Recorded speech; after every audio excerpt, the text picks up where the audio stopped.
Dr. Dylan Pahman, thank you so much for joining me on the show today. It's great to be here. I've been really looking forward to it. Today we're going to be talking about your book, The Kingdom of God and the Common Good, Orthodox Christian Social Thought. And I have to say, I thoroughly enjoyed this book. It is a wonderful, just broad introduction to this, which also has a great deal of depth. So the link for this will be in the description. But as far as the genesis of this conversation, I thought it'd be helpful to frame where I'm coming from and where maybe some of my audience might be coming from in this. So a few months back, I think it is at this point, I made a video about the SVS Press edition of On Social Justice by St. Basil, which is a collection of a bunch of his sermons. One of the most famous being Tear Down Your Barns or something along those lines. And I think the title of the video was something like The Most Convicting Book I've Ever Read.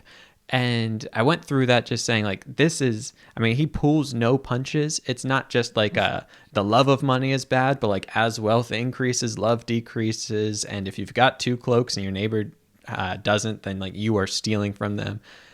And I walked away from that book just profoundly impacted by it, but also in the sense of like, I don't know how to carry this out. It feels like this grand kind of moral vision that is so far from me that it can be difficult to make sense of. And also, how do we kind of bridge the gap between his world and ours? And I thought, I need to find someone who's an expert in this. And lo and behold, I came across you and your work. And so I'd love to know, just in your own perspective, how much of kind of Orthodox social teaching is an attempt to do just that, to kind of bridge the moral vision of the fathers with like the messy reality of 21st century economics and life.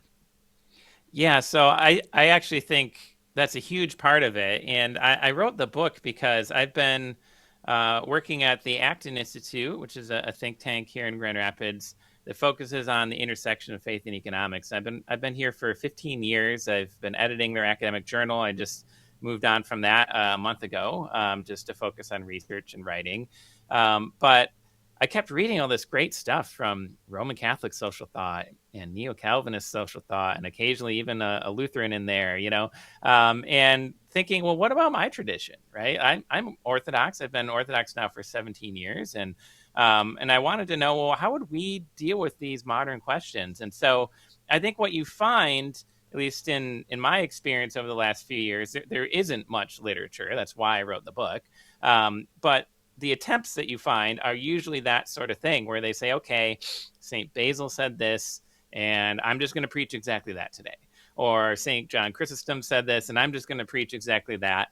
And there's this weird kind of uncomfortable thing where people, I think, have exactly your experience where they say, that's really convicting, but they look around, they're like, I don't know what to do. I don't, like, should we all just be monks then? Like, what are we supposed to do? And it kind of sounds that way if you read St. Basil. I do think a proper way to contextualize that is to remember that I think some of those, I don't know about every one in the volume, but some of those actually, I think, from his ascetic discourses, which are to monks. So it is important to remember, if he's talking to people who've taken a vow of poverty, yes, they shouldn't own anything except for the cloak on their back, right? He might have a different perspective when it comes to others. But even so, he's a trained, like a lot of the church fathers, he was trained in ancient rhetoric. He knows how to really convict his audience. Sometimes, like St. John Chrysostom very often had like specific people in mind, and that context is missing when we read his sermons. A lot of times it was the empress, which is why he got exiled twice. And so I think that helps as well.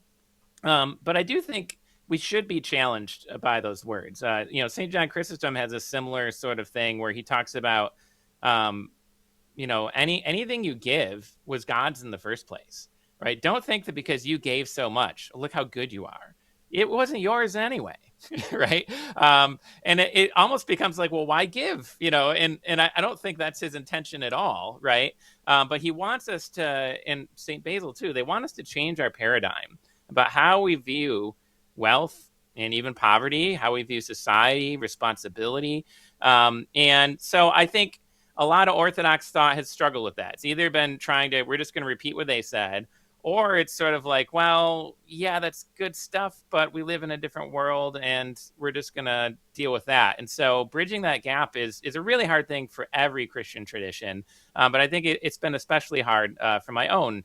And so that's part of why I wanted to write the book. And I'll start actually with St. Basil, because one of many things I discovered in my research was a very consistent principle, which the fathers, East and West, actually, because you can find it in Cassian and Jerome, but they adopt this Stoic principle that the only good in life is virtue, and the only evil in life is sin or vice. Everything else, including wealth, is indifferent. And the Stoics would even go beyond that. And they'd say, but some indifferent things are preferable to the extent that they actually help life go more easily, or especially if they tend to help you be more virtuous. So the fathers do say, poverty tends to cultivate faith and perseverance and virtue, right? So it can be positive in that sense. But they're actually pretty explicit that poverty itself is not a good thing. In the same way, when they talk about wealth, they say, like St. John Chrysostom explicitly says, it's not like the wealth of the rich man in the parable of the rich man and Lazarus that by which he was condemned. It was his greed. It was the fact that he neglected Lazarus every day. He didn't care for him. He didn't use that wealth for the good of his neighbor. And I think that's really helpful. So this is from St. Basil, and this is in the book. He says, health and sickness, riches and poverty, credit and discredit are not naturally good. But insofar as in any way they make life's current flow more easily, in each case the former, so health, riches, and credit, is to be preferred. Right? St. Basil says that wealth is to be preferred. Now, he's the same guy, though, who says, the clothes you have in your closet belong to the naked, and you're stealing from the poor if you have extra money in the bank and you're not helping them. So that's where I start. I start by first saying, what is the fullness of our tradition? And then I kind of get into, okay, what are those principles? And then how is our world different? And I don't know if we want to keep going or if you have any follow-up questions before I move on. But sometimes I frame this in terms of, in the ancient, medieval, and even early modern world, all Christians had a very similar social map. If you think of usually I'll put up a slide of like a medieval map, and it's got like Europe and Africa and Asia, right? It's circle, right? They knew the earth was round. They got Jesus and some angels at the top, so it's better than our maps today in that sense, right? But then it's got like a circle of islands around the edge. And then at the bottom, there's like two sea monsters waiting to eat ships that go too far, right? And there's no North and South America. There's no Australia. They didn't understand that. Hadn't discovered it. They didn't need a map that described that. And they didn't know how the ocean currents worked. And so all they knew is that if you go too far, you disappear. You don't come back. Maybe you got eaten by a sea monster, right? And so for most of Christian history, and you can see this in like early modern catechisms, when they get to the commandment of honor your father and mother, they usually extend that to say, and also other legitimate authorities. And then they include the state and the church. So you get family, state, and church. And that's society, right? That's just all they have categories for. And that was a very good map for a very long time, until the Industrial Revolution, till about 1800, maybe a little earlier in England, a little bit later in other places. And what you have, among others, is this new sphere of society that we all are very familiar with, because it's a huge part of our lives today, and that's business or the market or the economy. It's that you go to work, and of course there are some people today who work for the government. There are some people today who work for the church. There's some people today that work for family businesses, but a large amount of us, if not the majority, just go and work for someone else. No relation of family. They're not the government. They're not the church. It's just a new realm of life. And it's actually been very positive. As you mentioned, we live in a world of abundance today. So one thing I mentioned in my book is in 1800, and really every century before that, as far as economic historians know, extreme poverty was about 80% of the world population. So 80% of people living in extreme poverty. And back then there was about 1 billion people in the world. So that's a lot. It's like 800 million people living in extreme poverty.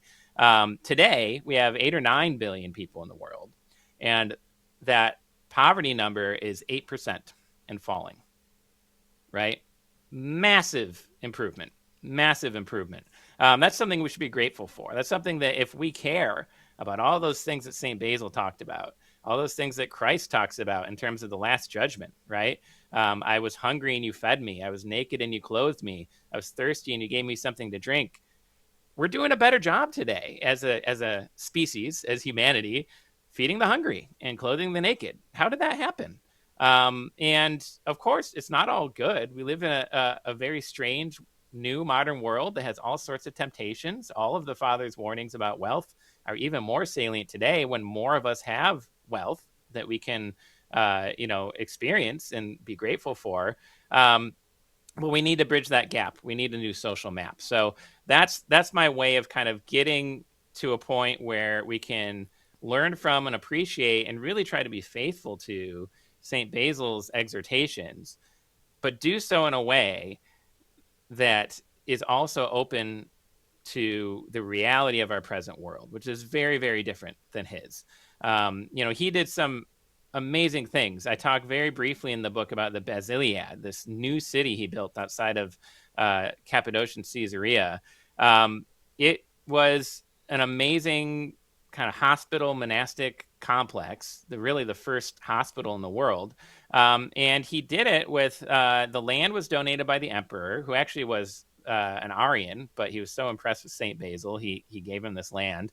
And then it was the community came together. They actually listened to St. Basil. All those harsh words that you read in St. Basil, we actually know how his community responded. When he said, we're going to make the world's first hospital, they said, what can we do? And they showed up. He actually, so like one of the takeaways, I think, is if you are a pastor of any tradition and you want to preach with the sort of conviction of St. Basil, it's not enough just to criticize. You have to give people a project, right? Give them something to actually channel their resources into for the good of their neighbor. St. Basil did that. He built an institution that not only was successful in Caesarea, but it just spawned, copycats all over the world, to the point that every hospital today owes some debt to St. Basil and to his work. So I think he's an excellent model for how to do things right today when it comes to Christian social thought, in particular caring for the poor. But we got to understand that difference between our world today and the ancient, medieval, and even early modern worlds. I wonder if that brings us to a distinction between the means and ends of Christian social thought, because it seems that when you discuss kind of our modern world and the low rates of poverty relative to pretty much all of history, we have achieved in part the end of alleviating poverty that the fathers were passionate about, but we've done it through a fairly different means. It's not through necessarily a pretty straightforward communal sharing of resources where I take the clothes out of my closet and I give them to the person who doesn't have it. Instead, we've come up with this complicated kind of global economy that is predicated on the kind of buying and selling of goods and all types of things.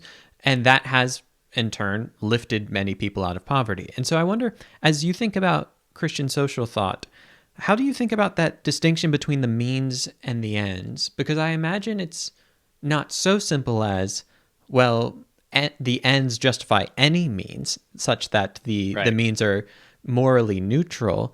But I wonder if there's likewise a sense in which we can't over-romanticize everyone having 2.5 acres and a cow, and that's just going to kind of be the Christian vision of the future. So how do you think through that kind of means, ends, and where Christian social thought comes in? Hey, I hope you guys are enjoying this video, but one thing I know people don't always enjoy is the ads that go with these videos. Now look, ads are how YouTubers like me are able to pay the bills, but if you want to watch these videos early, ad-free, and with my post-show reflections at the end, you can do so by becoming a patron at any tier by going to patreon.com/gospelsimplicity. From $7 a month to $100 a month, your support helps this channel keep going and growing, and not only will you get early ad-free access to these interviews, but you will also get access to the Gospel Simplicity book club, club where we read the church fathers together, and it is an absolute blast. So if you want those perks and others, go to patreon.com/gospelsimplicity. Yeah. So I think there's kind of a variety of errors that come from having a too narrow social vision. So I actually end up drawing what I call a new social map.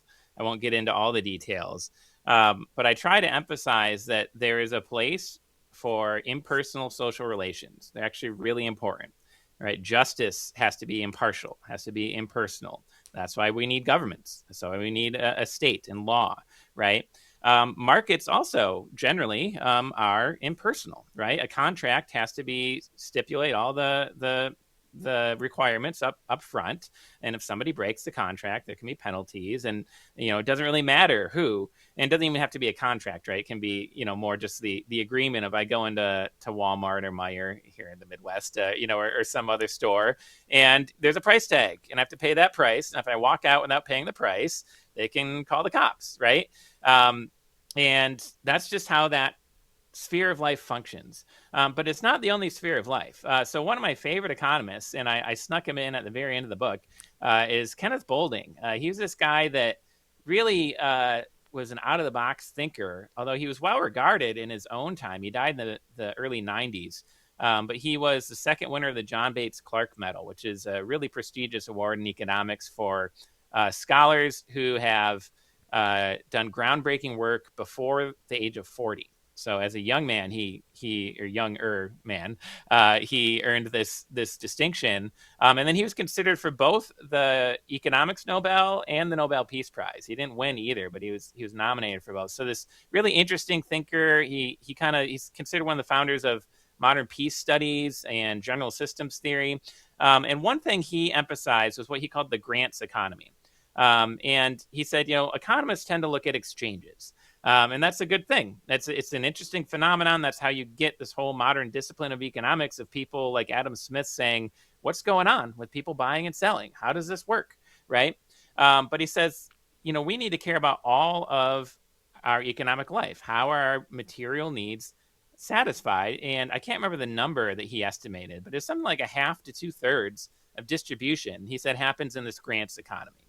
And what the grants economy consists of is threats, which again is like law. It's not necessarily a bad thing, although sometimes it is, but also integrative relationships. And so a classic example would be the family. So if you think of everybody going to work, everybody exchanging in our big economies, which are very complex and all of that, it's not as if everyone is an individual. I mean, this is an assumption we have in the abstract. In reality, nobody behaves this way, and it's ridiculous, right? Everyone has essential relations. And part of that is I have 4 kids. My wife and I have 4 kids. When we work, we make a paycheck. We don't just put it in the bank for us, right? We are providing for people that cannot provide for themselves. In fact, of course, the younger a kid is, the less they can provide themselves. A baby doesn't earn its mother's milk. It's just given out of love. So actually, a lot of our distribution today does come out of mercy and love. But it's something that is often underemphasized and underanalyzed.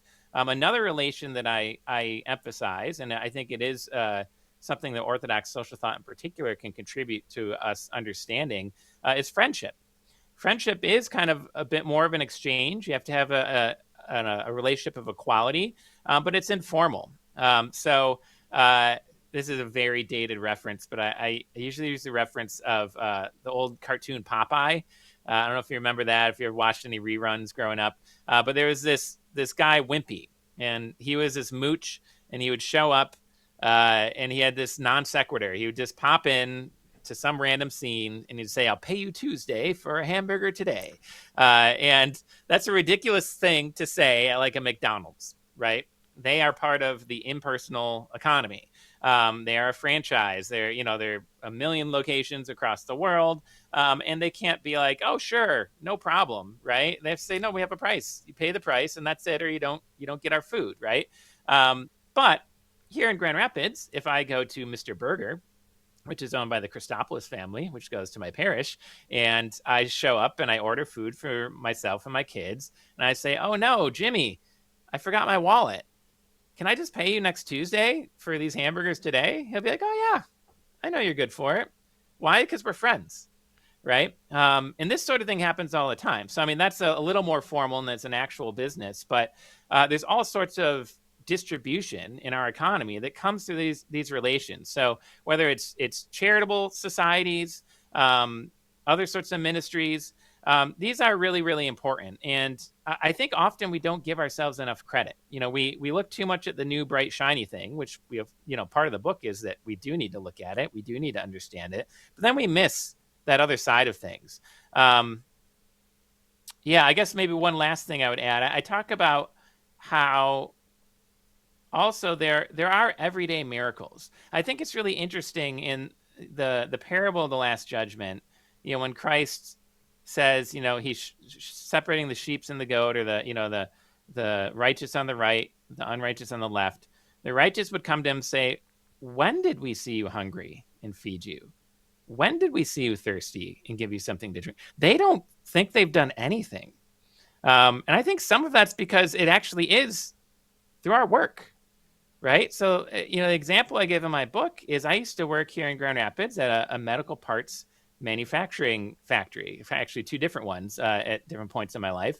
And we made these little doodads that were used in procedures, some of them like open heart surgery, and some of them just like the tubes that, go through an IV and that kind of thing. And I remember thinking, oh, it's just a job and I'm going through the motions, but then realizing actually these are life-saving devices that we're making. And I mean, it happens all the time. Every day, someone says, hey, please pray for my family member. They have surgery tomorrow, right? And sometimes God just, supernaturally heals them. And it's like they wake up the next day, they don't need surgery, right? But most of the time, God works through means. He works through our work. And this is in Orthodox thought, the idea of divine Sophia, or God's wisdom being active throughout all of creation, including our human action. This is reflected in this, to the point where I think people don't realize that, yes, we thank the doctor when there's like a successful procedure, but we forget that the doctor needed to be supplied with all of those tools. He needed to be assisted by the nurses. Somebody had to ship the tools from one factory to another. Somebody had to assemble them, and package them. And you can go on and on and on. And suddenly you realize that all of these everyday miracles come from the whole economy, that you can't really parse out, okay, Dylan's responsible for 2% of that miracle, and, or whatever. It doesn't work that way. It goes from us going to work and hopefully doing it virtuously, doing it well, doing a good job. And because of this massive system of exchange that we have, it can actually be, and is actually every day, life-saving for people. And so I think there's kind of all those things wrapped up into it. We miss these very real and important ministries of mercy, whether they're everyday things like our own families or bigger things. But we also miss the significance of that work that we do. Nobody works just for themselves, for the most part. I mean, there's one or two people that I guess are completely solitary in that sense. But most people have families, most people have friends, and at least in the United States, a lot of people are very generous. We can critique what causes they donate to. We can critique how they do it. I do think you're right. The means and ends matter. But I think this perspective is helpful, not to try to excuse people who maybe have means and then don't feel like they should be charitable. I think anybody with the means to do so should. But there are a lot of us who might look around and say, you're telling me that we live in this world of abundance, but I'm struggling every month to pay my rent. I don't feel like I'm living in a world of abundance. In many ways, historically, in historical perspective, of course, we're very blessed, but relative poverty is still real poverty. People dealing with that might feel like, what do I have to give? I'm barely getting by. And I think it's important to take a step back and realize that actually their work is a gift. Like they really are contributing to that. They might get to the judgment seat of Christ someday, and that might be exactly what they hear. I was hungry and you fed me. And they're like, what are you talking about? I could barely feed myself, right? But they were. Through their work, they were actually part of that. So that's my very long rambling answer to that question, but a very good question.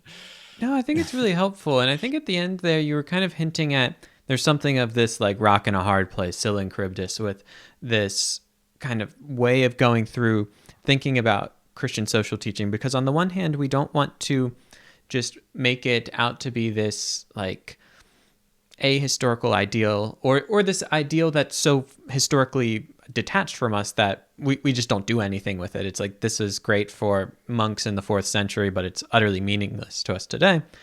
And then I think there's another danger of, well, how do we just baptize whatever we currently have to kind of excuse our own impulses for greed, right? And so I think that's another reality that we have to wrestle with, that all of us like to find ways to justify the desires and life that we already have.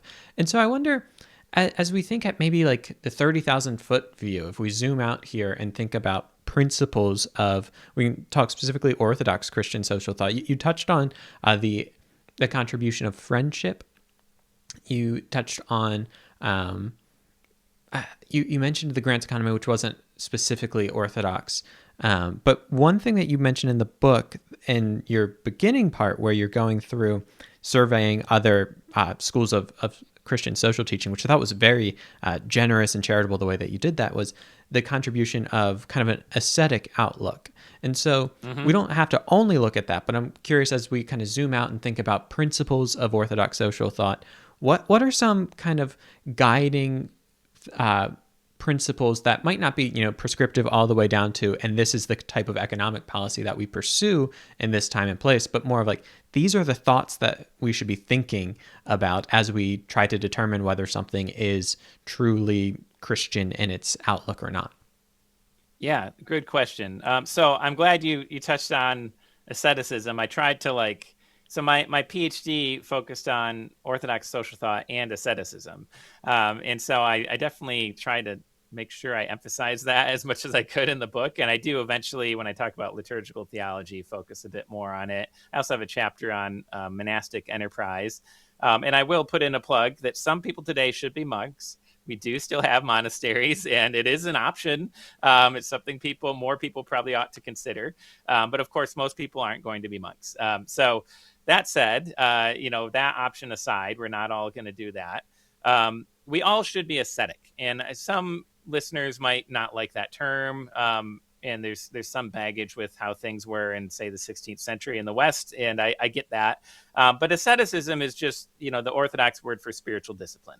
What it means is, in order to grow spiritually, I need to deny myself. It's somewhat paradoxical, but it actually starts to make sense when you think it through. So I don't fast, for example, from food. We're about to start Lent, and we're recording this on Ash Wednesday in the West. So, a lot of people are starting right today. We don't fast because we think food is bad, right? We're not Gnostics. We fast because we want to hunger for God. We want to redirect our hunger. We want to reprioritize our desires, right? And that extends to every single spiritual practice, and even prayer, right? We say words of praise partly for us. In fact, actually, mostly for us, at least according to St. Augustine, right? God doesn't need our praise, right? We're struggling to try to come up with words that are adequate to him. Why? Because it's actually healthy for us to recognize what really matters in life, right? It's actually a self-denial that then not only puts the world in its place, God in the right place, but also us in our right place. And this extends to our social life. So, I'm always explaining this when I'm being interviewed, and so I'm talking a lot. But I can't have a relationship with you unless at some point I stop talking and I listen, right? I have to, every single human relation is ascetic in its core. You have to have self-denial or you don't have a relationship.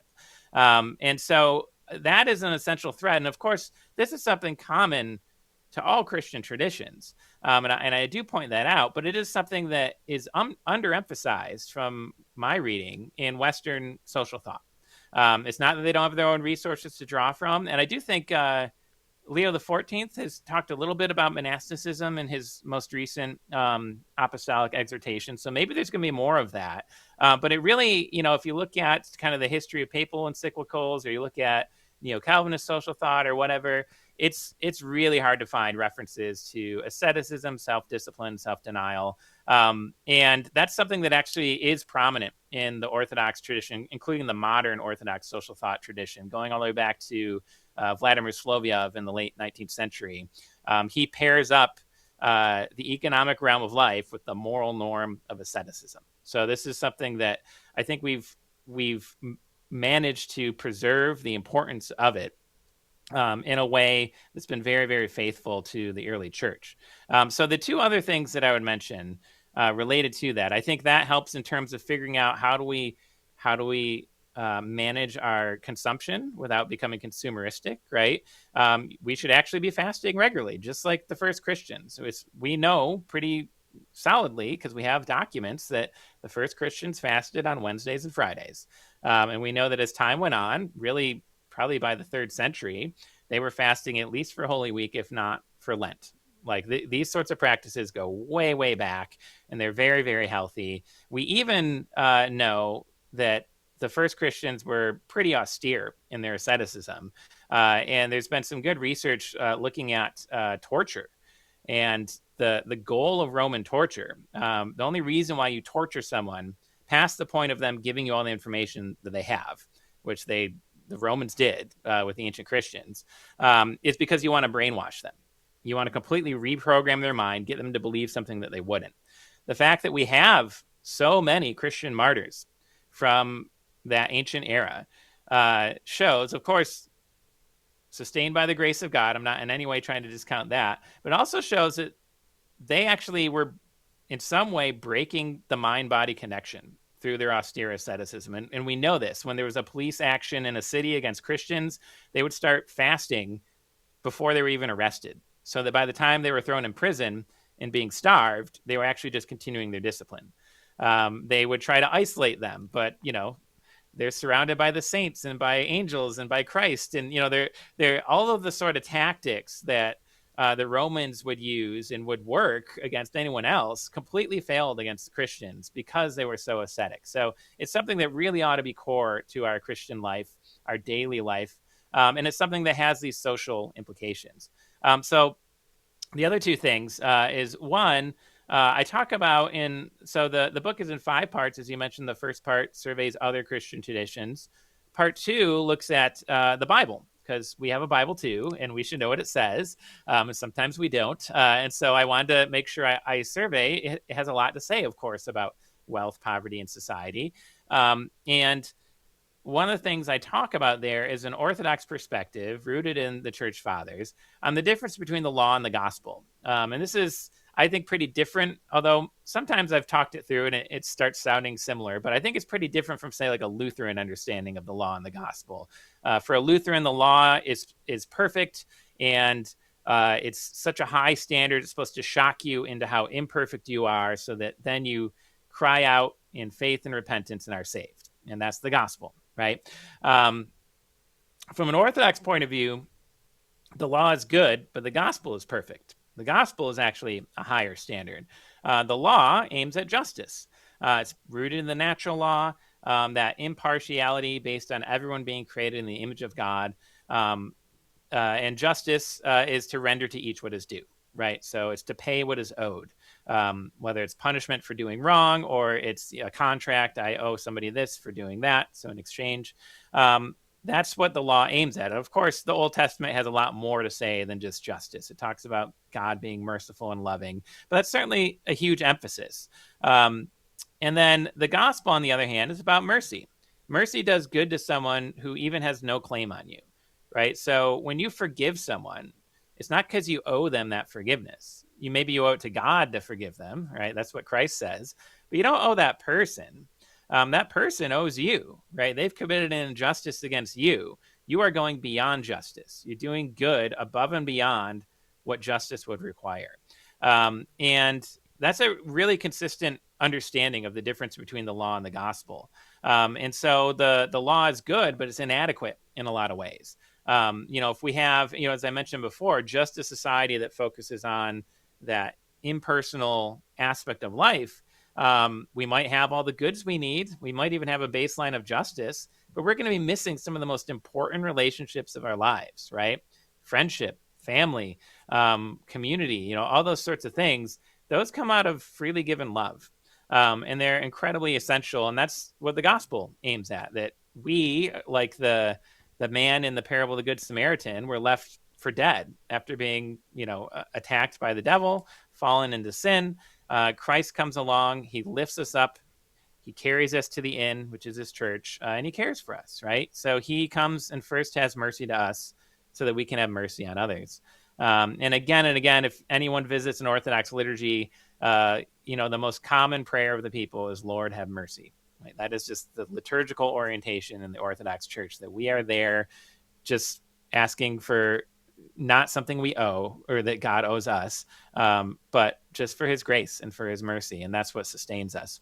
And I think keeping those understandings separate is really important. So when St. Basil, once again, is talking about, the goods you have that you're letting rot, you should take those coats from your closet and donate them, right? Give them to the Salvation Army or whatever, Goodwill, that kind of thing, which we actually do. Again, we don't often give ourselves enough credit. We have these organizations, we do use them.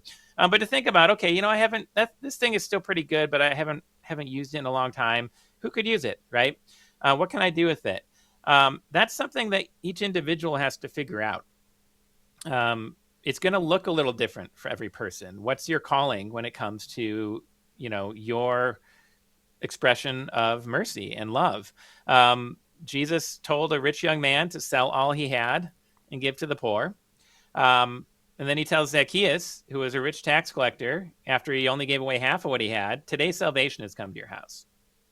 If he were talking about justice, that would be an injustice, right? If this were a matter of law, it would be unfair, because he told the rich young man one thing and he told Zacchaeus something else. But that's not what the gospel is about. It's about grace. And it's about every single person individually, who they are.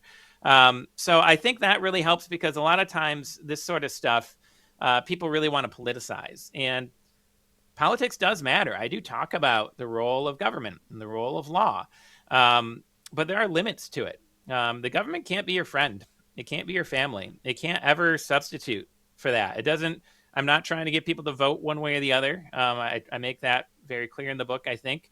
But there are limits. Even the best designed programs are not going to be that for someone. And there are certain social problems that I don't think we're ever really going to solve. And I don't think there is really a solution this side of the return of Christ. But we're not going to make progress on unless we realize that. A very tangible example would be homelessness. I think anytime you meet a homeless person, there's a lot of causes. Could be addiction, could be trauma, could be any number of things, right? But one thing you can be sure of is that person is lonely. Because if they had friends and family to fall back on, they wouldn't be homeless, right? And yeah, it'd be great if we had better housing. We should look at housing policy. We should look at the affordability of that. It would be great, if there was a safety net, if there's not one in your community. I'm not necessarily against that. But at the end of the day, those are all impersonal things. We're not going to fill that need that they have for another human connection with a bureaucracy. So I think having that law-gospel distinction is really, really important. Then lastly, one thread that kind of runs through the book is this idea of Catholicity. This relates to the idea of asceticism as well, not being Gnostic. And it's just this idea that the word Catholic, sometimes translated as universal, like the Catholic Church, the universal church, right? It actually means through the whole. So it's not just everywhere, that's part of it, through the whole world, but it's through the whole of reality, through the whole of creation. And we see this in the very first instance that we know of the term being used, and that's St. Ignatius of Antioch. He's warning the Smyrnaeans about the Gnostics. He says they care nothing for love. They neglect the orphans and the widows and the oppressed among them. They hold aloof from the Eucharist because they refuse to admit that it's the body and blood of Christ. They reject the authority of the bishop, and they deny the resurrection and incarnation. You, on the other hand, where the bishop is present, let the people gather. Just as where Jesus Christ is, there is the Catholic Church. in context, it's all of these things wrapped up together, right? He sees these as all connected. Christ became incarnate. He took every aspect of our material reality upon himself, in addition to everything else, because it all needed to be saved. St. Gregory the theologian said, what Christ did not assume, he did not heal, but whatever is united to the Godhead is saved. And when we have that understanding of the gospel, suddenly we see that we have to care about everything. We can't neglect certain aspects of life and just say, well, the gospel is about salvation. It's a spiritual thing, right? And, economics people, we can debate that, or, at the end of the day, we should care less about that. No, we have to care about all these things. Unless we're the sort of people that think that we can be saved by some enlightened higher knowledge. But that's not, well, it's not Orthodox at the very least, if not Christian. It's not very traditional, I can say that. And so I think those three things would be those kind of big 10,000 foot view principles. That if you can understand that social nature of asceticism, that your daily practices actually matter for the quality of the culture in which we live. If you understand the difference between the law and the gospel, that both are necessary, but that mercy is only going to come from your personal action. And then lastly, if we understand that, the incarnation and resurrection of Christ means that all of life matters, now we have a basis for saying, okay, what can we learn about our modern economy? How does it work? Because this doesn't have to be new and scary to us. We don't have to, kind of knee-jerk reject it. We shouldn't also knee-jerk accept it either, but we have to knee-jerk reject it because it's different. In my Orthodox tradition, a lot of people, when they're trying to figure out how do we relate, the church and the world, they say, oh, well, I guess we need an empire because that's how we always did it. And one of the things I try to point out in my book is that's not always how we did it. We've had a lot of different contexts, and our context today can just be another one. And it has all kinds of challenges and has all kinds of opportunities. And what we need are these sorts of principles to kind of anchor our approach, so that we don't get kind of swept away with either, baptizing the status quo or, baptizing some political or activist ideology, but we really keep things centered on, first of all, what does this mean for me as a Christian who believes in Christ becoming incarnate, establishing a real church with real people, with a real calling every day to deny myself and to follow him. That is so helpful, the way that you string those various things together. And I think it's one of the great virtues of your book as well, that it has that kind of Catholicity in its approach of, this is both something for you as an individual, and that we can't kind of outsource good Christian virtue to the state or to some better system that we're going to create. And you've got a whole section on economics that goes into, okay, but like, economics is important. And I think you start that with something like, we all need to understand, at least at a base level, how these things work. And it connects to why, I think it might be at the very introduction or one of the first chapters in there, like, why do politicians so rarely deliver on their promises? Well, it could be a variety of things, but part of that is like, economics is fairly tricky. And it doesn't seem that many of us understand it well. And so this is a big question for a small amount of time, and people should check out the book. But if you could give someone like just one or two kind of basic economic principles that you think would be really handy for people to have in their toolkit as they think through what is often like really difficult to understand for us, what would those be? Yeah, good question. So, I think a great place to start is with Adam Smith's insight. So I do have a whole chapter on Adam Smith. Adam Smith's basic insight, the thing that was so revolutionary about his thought, was the division of labor. This is something we kind of take for granted today. It's not something that he invented. It's something he observed, but it's something that new sphere of life in our modern era really, really has leveraged in an amazing way. And so his observation is this. He talks about the pin factory, and people making like literal pins back in the late 18th century. And he said if one guy tries to do this and they work all day, maybe at best they can make like 20 pins. Right. It's a you got to straighten the wire. There's all sorts of operations, like 12 different operations for just making a good pin. It's like, but if you put 10 people in a factory or workshop in this case, and you assign each of them one of those tasks, you can produce about 10,000 pins a day, right? Like just orders of magnitude more. Why? Because you've cut up the labor, you've divisioned it off, right? It's a division of labor between different people, and in doing so, you end up producing more for less of a cost. And what this means is you have greater profit. So when revenue exceeds expenses, that's your profit. So people can make more money. They have more to go out to the market and provide for their families. And in fact, he keeps going. He says, actually, when we go to the market and we exchange, this is yet again an extension of the division of labor. So when I go to the market, or to Meyer in this case, the grocery store, right?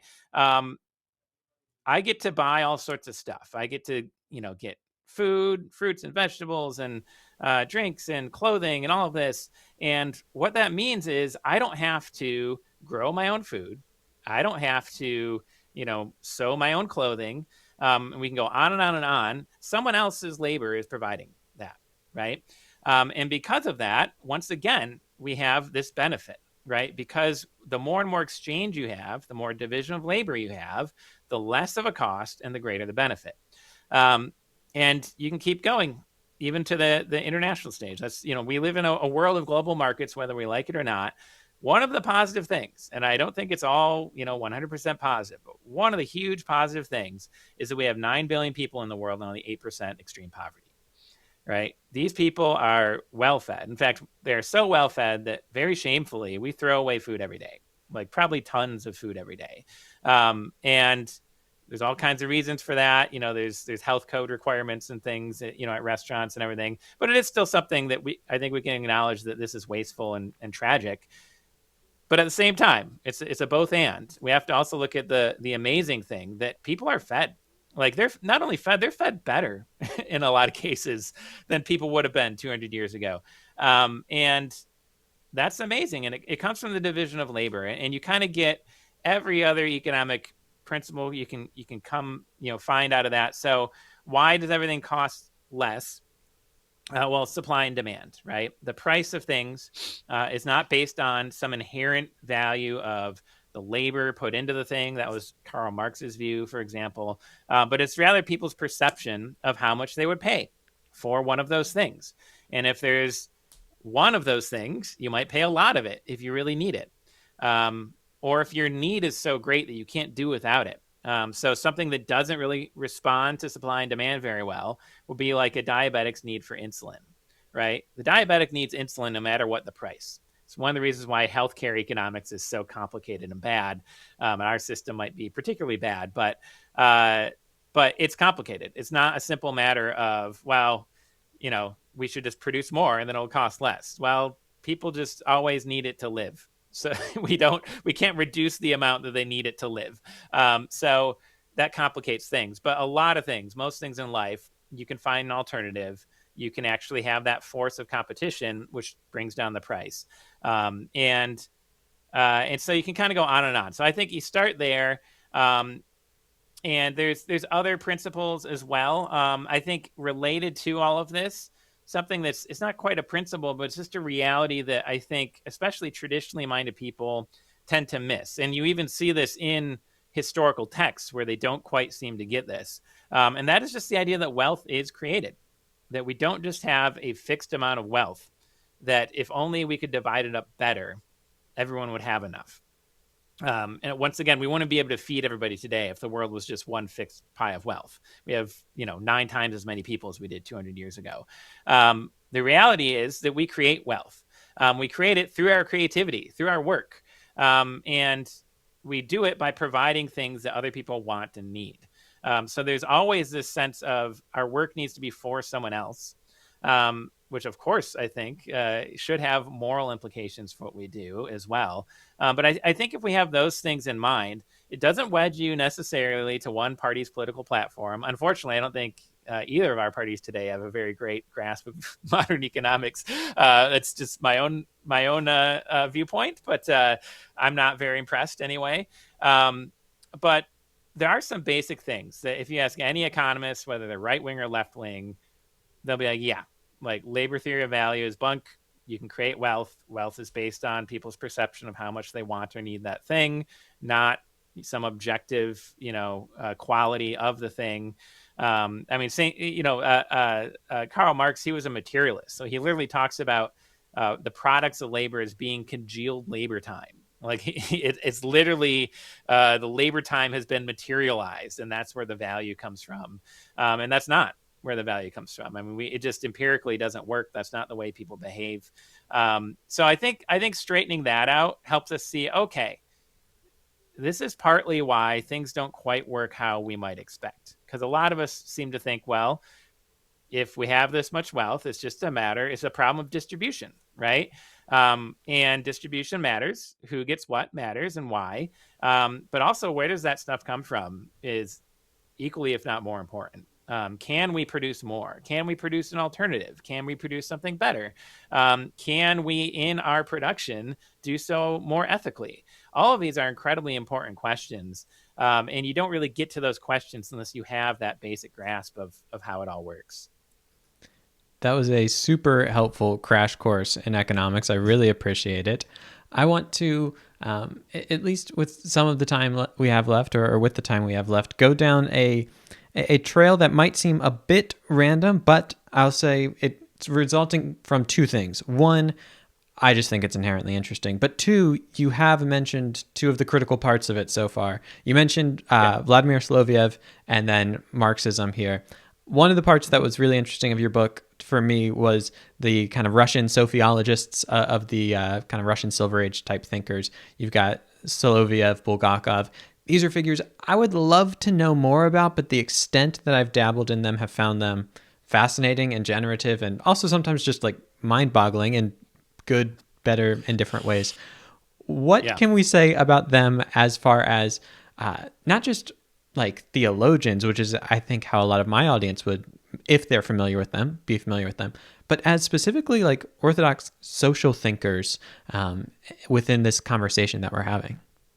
Yeah, so that's a great question. So I think a lot of them are better social thinkers than they are theologians, actually. I think Bulgakov in particular was brilliant. Florensky also. They both emphasize this idea of divine Sophia, which I talked about earlier, but sometimes in some controversial ways, like even within Orthodox theology, where we're like, the terminology gets a little muddy. Sometimes it feels a little pantheistic, and so I think they were grasping for something to really help them sort out some modern problems, and that's what they latched onto. And I do think there is a traditional basis for it. I actually had a whole section of that chapter where I tried to talk about why is it controversial, where does it come from, why do I think it's still important today, and my editor was like, you gotta get rid of this. Oh, no. And I think she was right, because it was just a little bit too much of a rabbit hole. Sure. So I just say, hey, this is controversial, but I'm not really going to talk about that. But as social thinkers, Bulgakov has this great book he wrote. It's actually what he earned his Ph.D. with, called The Philosophy of Economy. It's not exactly a book on economics. You might think it is. It's more of a book on like a philosophical reflection on some of the insights of modern economics. So that sometimes leads him into weird places where he was early on a Marxist before he came back to faith. And then he ended up rejecting that. But he actually talks about like the labor theory of value. And he says, well, economically, this is bunk, but philosophically, it's really interesting, right? So it's not really the best book for learning about economics, because he's getting into, okay, this does say something about labor as a sort of philosophical principle, that it's bridging the subjective world of me in my work, my action, with the objective world around me. And through that, I'm creating something. And it's really cool and insightful, but sometimes it doesn't quite mesh with what we know of modern economics. Florensky also, he has a whole chapter on friendship in his very strange book, The Pillar and Ground of the Truth. But I think his chapter on friendship is excellent, and I draw from that.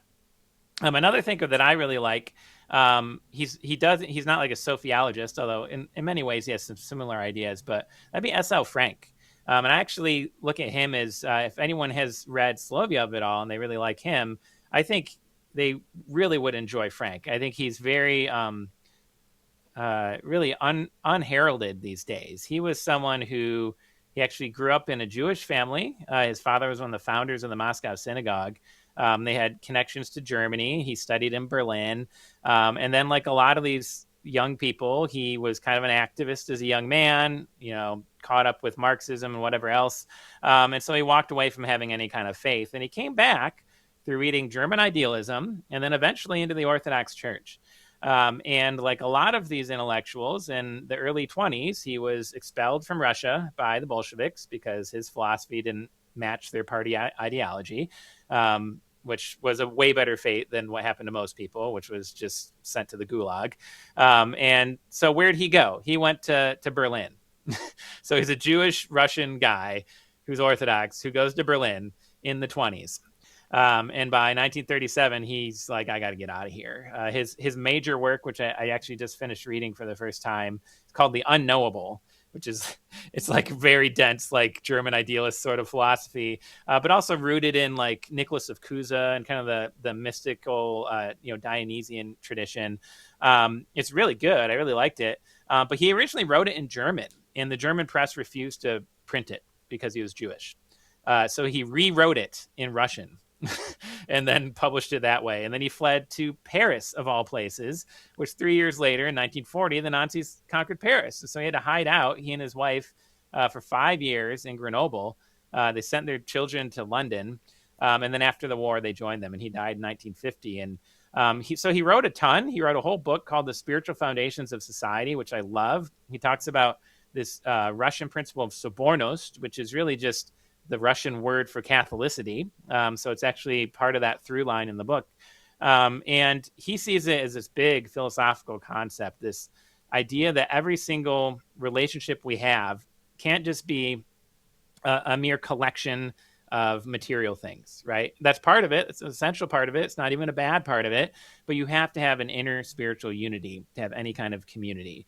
And he gets into all the implications of this. So, he talks about friends and family and religion, but then he says, even in impersonal relations, you need to have some of this. And so I think very much with Marxism on his mind, he says, look, when someone goes to work for someone else, if they didn't trust each other, they wouldn't, the owner of the business wouldn't let them in the shop. If the seller didn't trust the buyer, they wouldn't let them in their shop. And he kind of goes on and on about how much we just take for granted this basic level of trust, of humanity, we could even say, although for him it's even more profound than that. And he goes on and on throughout it, applying it to social issues. And again, this is where that book I just read is very dense. His Spiritual Foundation of Society is also dense, but really not near as intimidating as The Unknowable. So I think when you look at these writers and you specifically look at their social writings, they tend to be a bit more accessible, and sometimes that can be a gateway into their larger thought. So if you really are somebody who likes metaphysics, but you're not someone who's super comfortable reading like Hegel, maybe you start with something like The Spiritual Foundations of Society, or you look at, Bulgakov's Philosophy of Economy, and then you read his like Burning Bush or something like that. So I think that's kind of a way to look at him. I think one of the summaries of Russian thought that I've always really latched onto and liked comes from Nicholas Berdyaev, who technically was Orthodox, but he's very much like a free thinker philosopher. But he described like the Russian contribution to philosophy as concrete idealism, which is literally like an oxymoron, right? Idealism being the absolute kind of ethereal, Platonic ideals, and then the concrete being, everything you can see and touch. And one of the impulses, and I think it really reflects their Orthodox background as much as their Russianness, is this idea that we have to hold it all together, right? That the cosmos is not just a bunch of scattered parts, right? It is God's creation. He created it as a whole. Really, a cosmos is an order, literally, right? And it's that he came to save. And we have to care about all of it. And I think these thinkers, they have some quirky ideas, but that basic principle is a constant in their work. And they're at least very inspiring to read. I certainly have learned a lot from Solovyov, even though I don't agree with him about everything. But finding his work 15 years ago gave me that hope that, oh, maybe there is an Orthodox way of doing this, right? And that started my journey that eventually led to my Ph.D. in this book. So if people can handle it, I recommend picking up some of these figures' works. Well, that's absolutely wonderful. I'll say my own experience, Berdyaev was the first among them that I dipped my toes into. And it felt like this experience of alternating between this is the most like deep and rich thing I've ever read, and then going like, is this just utter sophistry? And there's probably a mix of the two, depending on the chapter, as he talks about just whatever he wants to talk about, whether it was revealed to him in a dream or after great thinking. But that was my experience with him, at least initially. And yeah, I'm excited to look into some of more of the social thought side of these guys. But in any case, I think it's a good place to land the plane with that idea of, at the core, there's this sense of sobernost or of Catholicity, of seeing God being at work and redeeming all things, which is why if anyone came into this conversation maybe skeptical of like, wait, what does Christianity have to do with economics or these things? Well, it's that very inclination towards Catholicity, towards, not just a spiritual sphere that these things apply to, but all things. And so, Dr. Pahman, this has been an absolute pleasure. Thank you so much for doing this today. Thank you for having me. This has been great.